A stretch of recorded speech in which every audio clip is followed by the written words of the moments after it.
Sa wakas guys, nahimuan na nga namin ang ingkudanan ang pinapangarap naming floating cottage at napakaayos na talaga nito tignan, kaya samahan nyo kami. For today's video guys, panibagong update na naman sa ating floating cottage, pero bago ang lahat ng palit na daan ako ng sudan na lechon manok dito para hindi na tayo guslain doon sa dagat. At ayan na nga guys, nagpalit din ako dito kaya ang kululoy na napakasarap talagang lechon manok niya at hindi ka magmamahay. At as you can see naman guys, aso pa lang talagang ulam na, hindi ka magmamahay dahil hindi ka guguslain. At pagkatapos kong magpalit dito guys, hindi na ako nagpadugay-dugay pa, dumiretso na kagad ako papunta sa dagat namin dahil napaka-excited ko na talaga makita ang aming floating cottage. At pag abot ko dito, nagsimula na nga sila papadji dito sa pagtrabaho. At as you can see naman guys, tinanggal na nga pala yung mga brace dyan sa ating floating cottage. Isusunod na naman natin pagplano ang ating mga ingkudanan kung paano natin to gawin. Buti na lang napakagaling ni Papa G, kaya naman di na siya nagpadugay-dugay, tinigiban niya na kaagad yung kanawayan at binuhuan niya na. At as you can see naman guys, dyan natin ipapabutang ng ating upuan. At kaya na nga guys, kung nakikita nyo, napakaaliwalas na talaga ng ating floating cottage dahil medyo maluag-luag na, nawala na kasi yung mga brace niya. Yung mga brace kasi yung nakahook dito. At sa puntong ito, imbis kukuhain ko na sana ang nylon, pagtingin ko, ito na lang yung bilin dito. Pisting inatay na talaga, kinawat yung nylon namin. Sino kayang nagkawat dito? Nagproblema ako, napakamahal pa naman nun. Ipagdadasal ko na lang yung magkawat nun na malibang ka ng danggit na ikog yung mag-una. Pero sa puntong ito guys, kahit kinawat na yung nylon natin, hindi pa rin tayo nagpatinag at tatrabahuin pa rin natin to at gagawa tayo ng paraan para makapagtrabaho sila kasi sayang inadlaw nila.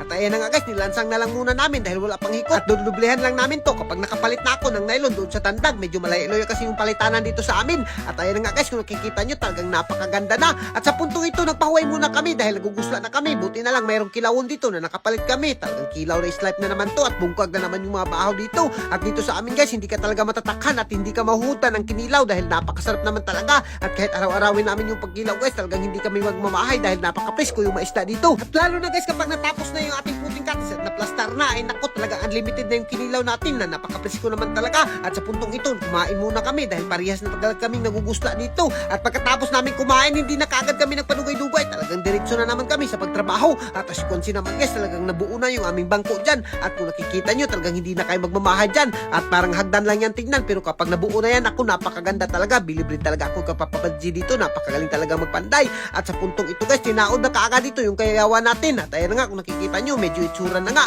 at medyo maluag-luag na yung floating cottage natin dito guys. Napaka-excited ko na talaga. At konting kimbot na lang talaga to guys, mahuhurot na yung kwarta namin ni Ivy. Pero naku, hindi ka naman magmamahay kahit mahurot yung kwarta namin dito dahil maganda-ganda rin naman yung floating cottage at yung kinalabasan. At sa puntong ito, para maging ligon, meron pa naman tayong masalin-salin na nylon dyan. Siyempre, binugputan ko na lang para hindi siya bumigay at para maingkudan na rin kahit papaano. Isang bangko nga lang pala yung tinapos namin ngayong araw guys dahil napakakuti talaga nito trabahuin, napakalisod pa. At as you can see naman guys, napakaganda na at hindi pa nga namin nasahugan yan, parang napakaganda na at napaka-excited ko na talaga. Dati guys, pinangarap lang talaga namin ni Ivy na magkaroon ng floating cottage. Matagal na kasi namin tong gusto pero hindi pa kami nagkaroon ng budget. At ngayon, nagkaroon ng counting budget kaya naman hinahin lang namin to. At as you can see naman guys, talagang napakaliguna ng ating bangko dyan. At sinapsapan ko na para hindi masamad yung mga likod natin kapag umingkod tayo dito. At ayan na nga, pinaspasan na rin ni Kevin paghikot dyan. At as you can see naman guys, isang bangko pa lang yung nalagay namin. Napakaganda na talaga tingnan at hindi ka na magmamahay. Kaya huwag nyo nang kalimutan i-like and i-share guys para mas malingaw pa tayo. At hanggang dito na siguro muna kami. Ito lang muna yung update. Thank you and God bless you all. Mabuhay kang lahat dyan mga idol. Kung gusto nyo.